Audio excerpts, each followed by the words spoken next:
राम और मोहन दोनों सगे भाई थे, पर माता पिता के मरने के बाद दोनों भाई में जमीन को लेकर बहस हो जाती है।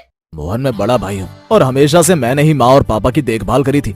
तेरी तो जब शादी हुई उसके बाद तूने काम धंधा शुरू किया, इसलिए जमीन पर ज्यादा हिस्सा मेरे हक में आएगा। भैया, मैं जानता हूँ आपने माता पिता के लिए बहुत किया है, पर अब भूलिए मत, जब माता पिता बीमार थे तब मैं ही खेती कर रहा था। और वैसे भी हम दोनों सगे भाई हैं। माता पिता के मरने से पहले हम दोनों के नाम बराबर की जायदाद की है। माँ पिता ने तो मेरे साथ बेईमानी की है, पर तुझे क्या लगता है कि मैं ये सब होने दूंगा? मैंने माँ के मरने से पहले वसीयत पर साइन करवा लिया था, इसलिए अब सारी जमीन मेरी है। बस घर के पास वाली वो एक छोटी सी जमीन तेरी है, तो उस 2 एकड़ की जमीन पर खेती करना तेरे लिए उतनी जमीन काफी रहेगी। भैया, ये तो बहुत गलत है। हमारे पास 10 एकड़ की जमीन है और उसमें सिर्फ 2 एकड़ ही मुझे मिला। ये तो सरासर नाइंसाफी है। अच्छा, तो तुझे बराबरी का हक चाहिए? तो फिर ठीक है, आज तक तेरे ऊपर और माता पिता के ऊपर मैंने जितने भी पैसे खर्च किए हैं वो सब तू मुझे चुका दे, और अपने हिस्से की 3 एकड़ की जमीन मुझसे आकर ले ले। मोहन अपने भाई जैसा तेज और शातिर नहीं था, इसलिए वे अपने भाई की बातों का कोई जवाब नहीं दे पाता, और राम बड़ी ही चालाकी से सारी जमीन हड़प लेता है। ऐसे ही कुछ दिन बीत जाते हैं, और एक दिन मोहन की बीवी सुमन मोहन से कहती है, मोहन जेठ जी तो बहुत तेज निकले। उन्होंने तो सिर्फ हमें 2 एकड़ की जमीन दी, और वे भी ऐसी जमीन है जिस पर खेती नहीं होती। अब हम क्या करेंगे? सुमन, तुम इतनी चिंता क्यों करती हो? पहले भी तो हम बिना भाई साहब की मदद लिए अपना पेट पाल रहे थे ना। मोहन के समझाने पर सुमन शांत हो जाती है।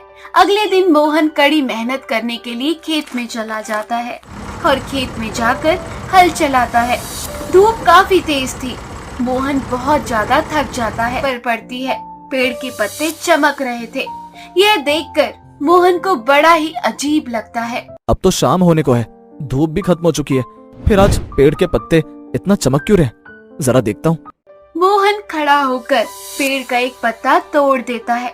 अब जैसे ही मोहन उस पेड़ के पत्ते को तोड़ता है, उसमें से एक तेज रोशनी निकलती है, और उसके सामने एक छोटा सा अजीबोगरीब तरह का दिखने वाला आदमी सामने खड़ा होता है, जिसके कान और नाक काफी लंबे थे। अरे भाई साहब, कौन हो तुम?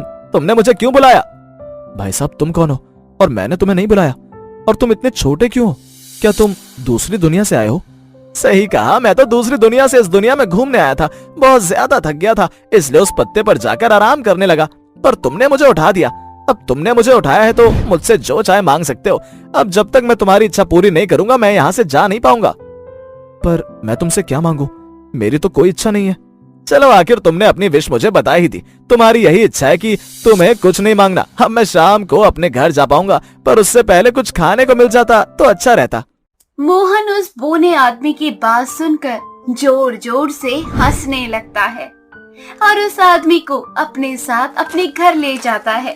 घर पर जब सुमन अपने पति के साथ उस बूढ़े आदमी को देखती है, तो उसकी आंखें फटी की फटी रह जाती है, और वे उस बूढ़े आदमी से डरने लगती है। मोहन जी, ये आप किसे उठा कर ले आए? कहीं ये कोई शैतान तो नहीं? अरे सुमन, डरो मत, ये कोई शैतान नहीं बल्कि दूसरी दुनिया से आया हमारी तरह छोटा सा इंसान है। अच्छा भाई साहब, तुम्हें भूख लगी थी ना, तुम्हें जो खाना है तुम खा लो। मोहन उस छोटे से आदमी को खाने को देता है। वे आदमी तो बोना था, पर उसका खाना बहुत ज्यादा था। यह देखकर सुमन काफी हैरान थी, और खाने के बाद बोना आदमी कुछ गोलियां निकाल कर खाने लगता है। उस दाल गोलियों को देख मोहन उससे कहता है, खाना खाने के बाद क्या तुम्हें एसिडिटी हो जाती है जो तुम ये हाजमोला खा रहे हो? ये हाजमोला नहीं, लाल आलू है। हमारी दुनिया में खाना खाने के बाद इन लाल आलूओं को खाया जाता है। वैसे तुम्हारी दुनिया में तो लाल आलू की खेती की जाती है। क्यों, सही कहा ना मैंने? हाँ, करी तो जाती है, पर हमारे पास 2 एकड़ की जमीन है, और उस पर हम आलू की खेती नहीं कर सकते। पर वो क्यों? अब क्या बताऊं, एक तरह से उस जमीन को बंजर ही समझ लो। उस पर तो अभी हमें काफी मेहनत करनी पड़ेगी।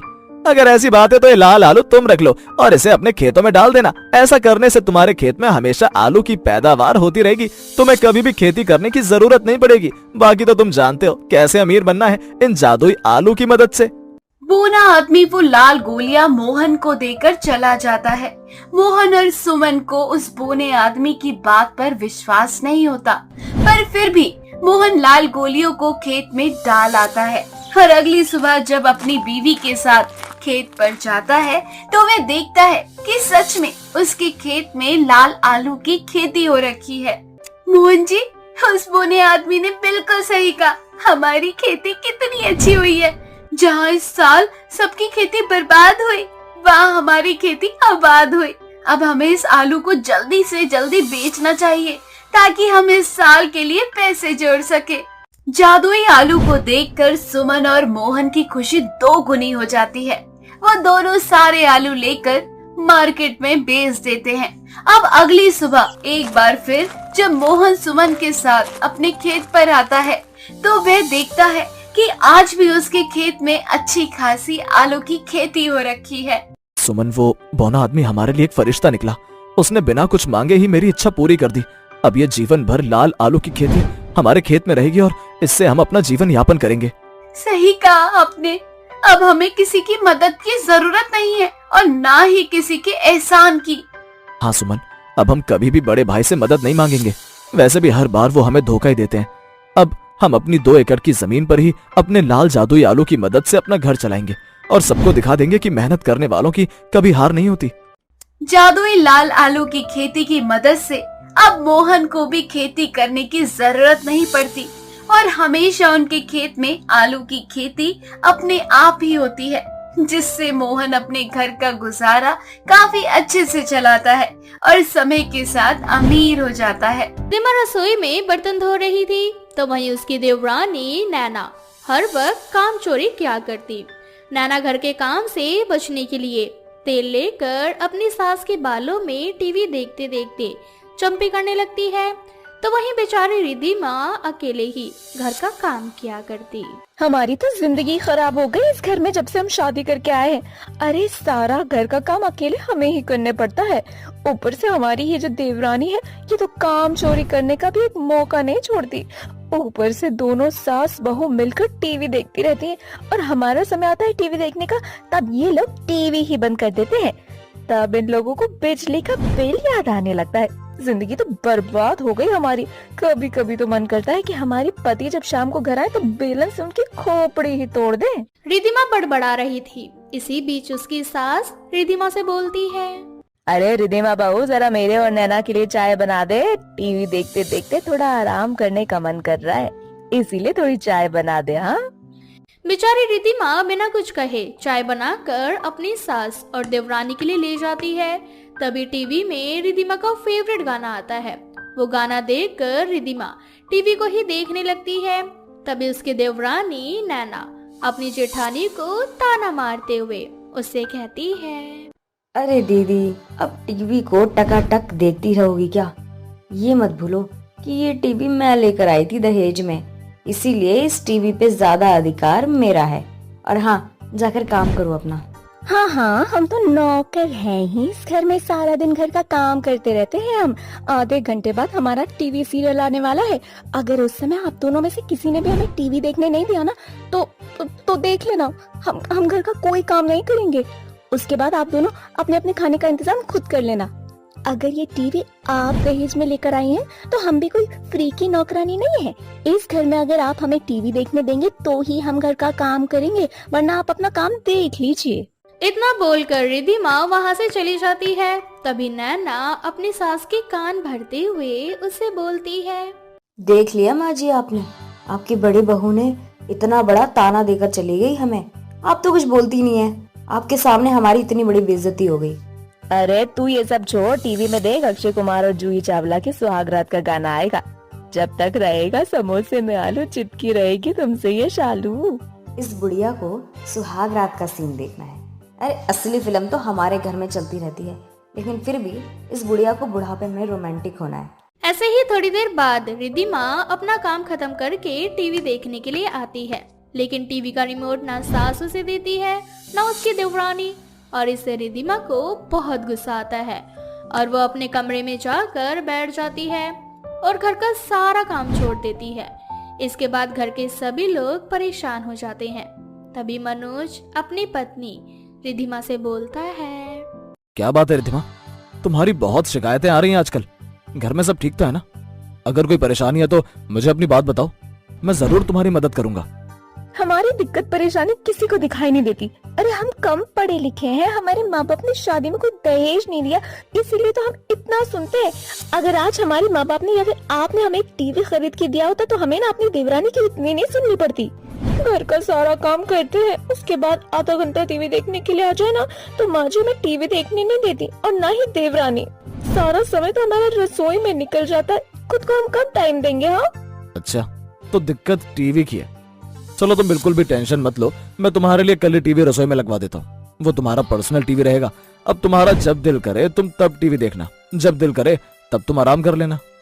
मनोज रिद्धिमा से बहुत प्यार करता था और उसकी खुशी के लिए वो रसोई में एक टीवी लगवा देता है। ये देखकर नैना को बहुत जलन होती है। अच्छा, असली पिक्चर तो यहाँ लगी है। यहाँ प्यार की रास लीला चल रही है। अपनी बीबी के लिए रसोई में टीवी लगवाया जा रहा है। कोई नहीं भाई साहब, चिंता मत करो। जेठानी जी को पूरे परिवार की नजरों में गिरा ना दिया ना तो मेरा नाम भी नैना नहीं, जिंदगी भर याद रखोगे आप किससे पंगा लिया है। ऐसे ही कुछ दिन बीत जाते हैं। रिद्धिमा अब बिना कुछ कहे घर का सारा काम समय से करती, साथ ही वो अपने घर के कामकाज में कोई भी कमी नहीं छोड़ती, जिसे पूरा घर हमेशा उससे खुश रहा करता। ऐसे ही एक दिन रिद्धिमा पूरे परिवार के लिए अच्छे अच्छे पकवान बनाती है। साथ ही साथ काम करने के दौरान वो रसोई में टीवी ऑन नहीं किया करती। ये सब देखकर उसकी सास नैना से उसकी तारीफ करते हुए उसे बोलती है, वैसे कुछ भी कहो नैना बहू, रिद्धिमा बहू है तो लाखों में एक। अरे रसोई में टीवी लगने के बाद वो खाना बनाने के दौरान टीवी नहीं चलाती, वरना दूसरी बहू तो इस बात का गलत फायदा उठाती है, तभी तो खाने में हमेशा स्वाद रहता है, कभी कोई कमी नहीं छोड़ती रिद्धिमा बहू। बहुत अच्छी बहू है ये तो। बस सासू माँ, कुछ दिन और रुक जाइए। ये सब ना 4 दिन की चांदनी है, उसके बाद तो जेठानी जी को सबकी नजर में गिरा दूंगी, टीवी भी रसोई से निकलवा दूंगी। ऐसे ही अब रिद्धिमा खाना बनाकर अपने कमरे में साफ सफाई करने के लिए आ जाती है। इस बीच मौका देखकर नैना रिद्धिमा द्वारा बनाए गए खाना खराब कर देती है। जैसे ही सब लोग खाना खाते हैं, उनको खाना बहुत बेकार लगता है। किसी में नमक ज्यादा तो किसी में मिर्च ज्यादा।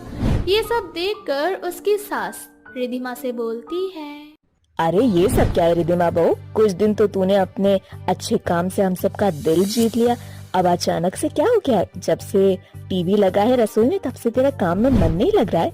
अरे इतना ज्यादा नमक डालता है क्या कोई दाल में?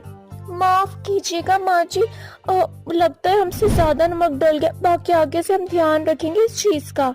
अरे जेठानी जी, आपका ध्यान तो टीवी में लगा रहता है ना, खाना कहाँ से बनेगा?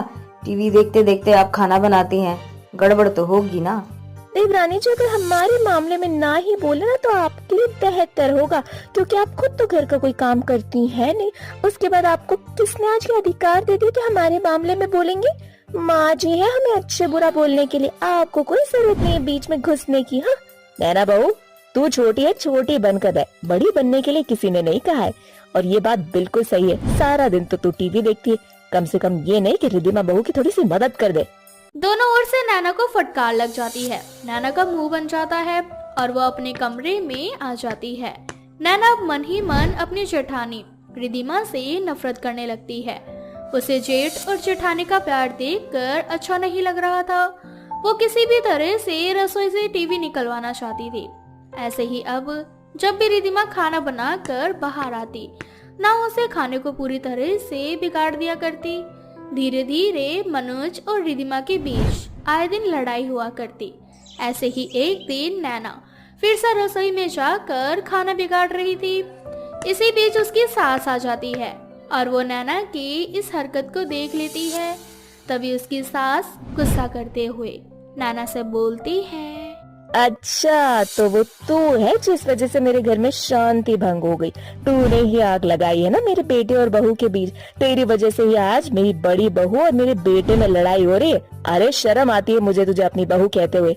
आज तक बड़ी बहू ने तुझे घर के किसी काम काज को लेकर लड़ाई झगड़ा नहीं किया, अकेले ही सारा काम करती रही, लेकिन तू इतनी गिरी हुई हरकत करेगी ये कभी नहीं सोचा था हमने। माँ जी मुझे माफ कर दो, मुझसे गलती हो गई, मैं बस जलन में आ गई थी और जलन में मैंने ऐसी हरकत की। आज मुझे खुद अपनी हरकत पे शर्मिंदगी महसूस हो रही है। मैं वादा करती हूँ कि अब मैं ये दोबारा नहीं करूँगी। बस ये बात दीदी और भाई साहब को मत बताना, वरना उन्हें बहुत बुरा लगेगा। अगर सच में तुझे अपनी गलती का एहसास हो गया तो आज से खुद को सुधारने की कोशिश कर और बड़ी बहू के साथ मिलकर घर का सारा काम कर और उससे माफी मांग। नैना को अपनी गलती का एहसास हो जाता है और वो अपनी जेठानी से माफी मांगती है। इसके बाद अब नैना अपनी जेठानी के साथ मिलकर उसके हर छोटे बड़े कामकाज में हाथ बटाया करती। धीरे धीरे दोनों देवरानी और जेठानी के बीच प्यार भी बढ़ने लगता।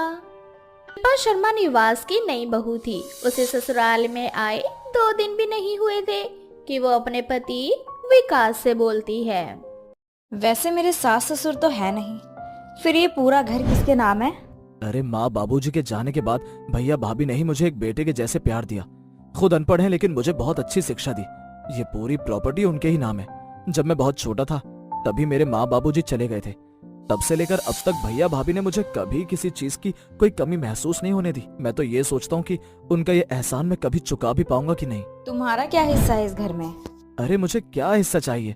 भैया भाभी ने बहुत किया है मेरे लिए, मुझे बस उनका आशीर्वाद चाहिए। तुम्हें पता है भैया भाभी की कितनी उम्र हो गई है, लेकिन उन्होंने कभी खुद की कोई संतान नहीं की, क्योंकि वो मुझे ही अपना बेटा मानते हैं और बेटे जैसा प्यार किया उन्होंने मुझे। ये तो भैया भाभी का गुलाम है, बस उनके ही गुणगान गा रहा है। अरे इनको अपने वश में नहीं किया ना मैंने, तो मेरा नाम भी शिल्पा नहीं। करती थी वो हमेशा से पूरी फैमिली को जोड़कर रखना चाहती थी। ऐसे ही एक दिन कविता का पति मोहन कविता से बोलता है, अरे कविता, सारा दिन घर का काम करती रहती हो, थोड़ा सा आराम भी कर लो। अपनी देवरानी से भी करवा लिया करो। मैं तो देखता हूँ कि वो या तो फोन में लगी रहती है या फिर टीवी देखती रहती है। अरे तुम घर की बड़ी हो, थोड़ी उसकी आदत बनाओ कि वो घर का काम करे। अरे रहने दीजिए ना, मैं अकेले घर का सारा काम कर लूंगी। शिल्पा को भी घर में आए हुए कितने ही दिन हुए, मुश्किल से 2-3 महीने। थोड़ा घुल मिल जाएगी अच्छे से, तब काम कर लेगी। अच्छा बाबा ठीक है, तुम्हें जैसा ठीक लगे तुम वैसा करो। औरतों के मामलों में ज्यादा बोलना भी ठीक नहीं है। और क्या, औरतों के मामले में बोलना नहीं चाहिए आपको। वैसे भी शिल्पा मेरी देवरानी नहीं बल्कि मेरी बेटी की तरह है, क्योंकि मैंने विकास को अपना बेटा माना है। इस नाते से तो वो मेरी बेटी हुई ना, और अपनी बेटी को थोड़ा सा आराम करने के लिए दे भी दूं तो क्या दिक्कत है। ऐसे ही एक दिन शिल्पा कविता के कमरे में जाती है। कमरा देखकर उसकी आंखें फटी की फटी रह जाती है और वो मन ही मन खुद से कहती है, अरे बाप रे, इसका कमरा तो हमारे कमरे से भी बहुत ही ज्यादा बड़ा और सुंदर है। हमें तो एक काल कोठरी दे दी इन्होंने। ऊपर से मेरा ये निकम्मा पति, इसे अपना अच्छा बुरा कुछ भी नहीं पता। गधे की तरह 4 रोटी दे दो, खा लेगा और बात खत्म। शिल्पा बिना कुछ कहे अपने कमरे में आ जाती है। अपने कमरे में आने के बाद वो अजीब सा मुंह बनाकर बैठी हुई थी। तभी विकास उससे बोलता है, क्या वो तुम नाराज हो क्या मुझसे? क्या मुझसे कोई गलती हो गई है? सच बताऊं तो इस छोटे से कमरे में गुजारा करना मुश्किल हो रहा है मेरे लिए। अगर तुम चाहते हो कि मैं तुम्हारे साथ रहूं, तो या तो इस कमरे को तोड़ के रिपेयर करके बड़ा बना दो, या फिर तुम्हारी भाभी का जो कमरा है ना बड़ा वाला, वो कमरा मुझे दिलवा दो। अरे वो कमरा तो भैया भाभी का है। भैया भाभी बहुत समय से रह रहे हैं उस कमरे में, और दिक्कत क्या है? कुछ दिनों तक तो तुम बहुत खुश थी, अब अचानक से क्या हुआ तुम्हें? मुझे तो वही कमरा चाहिए। अब फैसला तुम्हारे हाथ में, तुम्हें क्या करना है। अगर मुझे वो कमरा नहीं मिला तो मैं ये घर छोड़ के चली जाऊंगी, फिर तुम अकेले ही रहना इस कमरे के अंदर। कविता शिल्पा और विकास की पूरी बातें सुन लेती है। तभी कविता अंदर आती है और कहती है, अरे विकास, मैं क्या कह रही थी, तुम दोनों के कमरे में सारा सामान यहाँ वहाँ बिखरा रहता है। तुम एक काम क्यों नहीं करते, मेरा ये जो बड़ा वाला कमरा है वो कमरा तुम ले लो, और इस छोटे वाले कमरे में मैं और तुम्हारे भैया शिफ्ट हो जाएंगे। शिल्पा की नई नई शादी हुई है, जो सामान लेकर आई है वो सामान इस छोटे से रूम में एडजस्ट नहीं हो पा रहा है। तुम एक काम करो, मेरे कमरे में शिफ्ट हो जाओ। हाँ अरे नहीं भाभी, हम एडजस्ट कर लेंगे। विकास, तुम मेरी बात को मना करो, जितना बोलो उतना कर लो। कविता के कहने पर विकास और शिल्पा दोनों बड़े रूम में शिफ्ट हो जाते हैं। ऐसे ही देखते देखते कुछ दिन गुजर जाते हैं। अब शिल्पा पूरे घर को अपने नाम करने के फिराक में होती है। कमरे को तो हथिया लिया मैंने, अब इस पूरे घर को अपना बनाना है। जब हम एक ही घर की 2 बहुएं हैं, तो इस प्रॉपर्टी पे अकेले जेठानी जी का हिस्सा क्यों, मेरा क्यों नहीं? अब तो किसी तरह से भी इस पूरे घर को अपना बनाना है। उसके बाद जेठ और जेठानी को लात मार के इस घर से निकालना है। ऐसे ही एक दिन शिल्पा अपने पति विकास से बोलती है, देखो मैं तुम्हें एक चीज समझाती हूँ, आजकल का जो टाइम है ना वो किसी का नहीं है। वो सिर्फ अपने बारे में सोचता है। इसीलिए समझदारी इसी में है कि दिमाग से काम लो और अपने बारे में सोचो। कब तक भैया भाभी की गुलामी करते रहोगे? अरे तुम्हारे माँ बाप ने जैसे तुम्हारे भैया को पैदा किया है वैसे ही तुम्हें भी किया है, तो इस प्रॉपर्टी में तुम दोनों का बराबरी का हिस्सा होना चाहिए। लेकिन नहीं, ये पूरा घर तो तुम्हारे भैया भाभी के नाम है। मेरी मानो तो उनसे बंटवारा करने के लिए कह दो, अलग अलग हिस्सा हो जाएगा तो ज्यादा बेहतर होगा। तुम कैसी घटिया बातें कर रही हो? अरे हम एक ही परिवार का हिस्सा हैं और बंटवारा करने की क्या नौबत आ गई? भैया भाभी ने कभी तुमसे बुरा व्यवहार नहीं किया, हमेशा तुम्हें एक बेटी की तरह प्यार दिया, और तुम हो कि इतनी छोटी और गिरी हुई बातें कर रही हो। गिरी हुई बात मैं नहीं कर रही हूँ, बल्कि अपनी गिरी हुई सोच से ना मेरी बात को गलत साबित कर रहे हो तुम।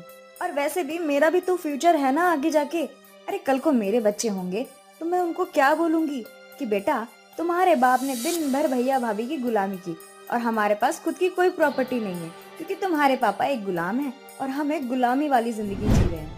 अपना मुंह बंद रखो, अब तुम कुछ ज्यादा ही बोल रही हो। अरे जरा ठंडे दिमाग से सोचो, कल को तुम्हारे भैया भाभी में और तुम में कोई बात हो जाती है तो वो तुम्हें लात मार के इस घर से निकाल देंगे। अरे आजकल के टाइम में ना इंसान का मन कब डोल जाता है ना ये पैसे और प्रॉपर्टी देखकर। तुम्हें ये बात अभी समझ में नहीं आई, इसलिए दिल से फैसला मत लो, दिमाग का इस्तेमाल करो। विकास को गुस्सा आता है और वो वहाँ से चला जाता है। और एक दिन शिल्पा अपने मायके गई थी और मायके से लौटते वक्त उसका एक्सीडेंट हो जाता है। आसपास के लोग उसे हॉस्पिटल में एडमिट करवाते हैं। कुछ दिनों तक शिल्पा का हॉस्पिटल में ट्रीटमेंट चलता है। कुछ दिनों के बाद जब शिल्पा घर आती है तो वो देखती है कि कविता शिल्पा का बहुत अच्छे से ख्याल रख रही है, उसकी बहुत सेवा पानी कर रही है। ऐसे ही एक दिन विकास शिल्पा से बोलता है, क्या तुम्हें अभी भी समझ में नहीं आया कि तुम गलत थी? ये होता है परिवार। परिवार में हम सिर्फ प्रॉपर्टी और पैसों के लिए नहीं रहते हैं, बल्कि परिवार बुरे वक्त में हमेशा अपने अपनों के साथ खड़ा होता है। अगर मान लो आज हम दोनों के पास खूब सारा पैसा और खूब सारी प्रॉपर्टी होती और हमारा कोई परिवार नहीं होता, तो ऐसी सिचुएशन में कौन तुम्हारी ऐसी सेवा पानी करता? मैं जानती हूँ मुझसे बहुत बड़ी भूल हो गई और शायद ये मेरे कर्मों का ही फल है। दीदी के प्यार को मैं कभी नहीं पहचान पाई, हमेशा उनको जेठानी की तरह ही देखती थी। लेकिन आज मुझे पता चला कि वो जेठानी नहीं बल्कि माँ है, और मैं वादा करती हूँ कि मैं कभी इस परिवार को तोड़ने या फिर घर का बंटवारा करने की बात नहीं